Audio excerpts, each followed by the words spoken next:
Germain veut gérer les activités de son association avec une base de données. Il a commencé à créer des tables dans un fichier, il n'est pas sûr du résultat. Le fichier à télécharger contient uniquement des schémas de cette base de données.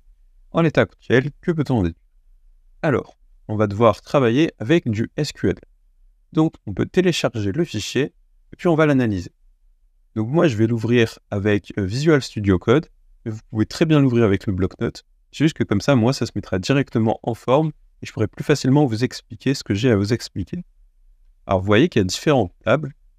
On l'a vu un petit peu plus tôt dans la vidéo, les tables. Et là, on va essayer de voir les différentes propositions, si elles sont vraies ou fausses. Première question. Une activité peut avoir lieu dans une salle qui n'est pas encore enregistrée. Logiquement, si on réfléchit, non, une activité, il faut forcément qu'on sache où elle est pour qu'elle puisse exister. Là, il y a marqué référence salle numéro. Et dans salle, le numéro, il ne peut pas être nul. Une même activité peut avoir lieu à des horaires différents. Si on va dans activité, il est référencé par son nom et son jour. Donc, il ne peut pas y avoir des horaires différents. En plus, il y a marqué note nulle. Un adhérent ne peut s'inscrire qu'à une seule activité. Bien, on peut aller dans la table adhérent et on voit qu'il n'y a rien qui nous empêche de le faire s'inscrire qu'à une seule activité. Il peut très bien s'inscrire à autant d'activités qu'il veut. On peut calculer le nombre d'adhérents inscrits à une activité le mercredi. Si on regarde, on va dans activité et on peut voir le nom, le jour, l'heure. Et dans la table inscription, on voit que grâce à ce qui est marqué là, je ne pourrais pas vraiment vous l'expliquer, mais en primary key, on a adhérent, activité et jour. Donc logiquement, avec une commande adaptée, on peut calculer le nombre d'adhérents qui est inscrit à une activité spécifique un jour donné. Donc par exemple, le mercredi. Donc c'est là on va pouvoir la cocher.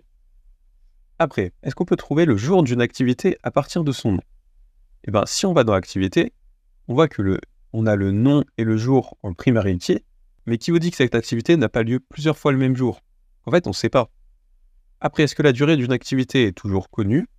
Dans activité, on regarde au champ durée, on voit que c'est numérique, mais c'est pas forcément nul. Donc non, elle n'est pas forcément toujours connue. Est-ce que deux adhérents peuvent avoir le même nom et le même prénom?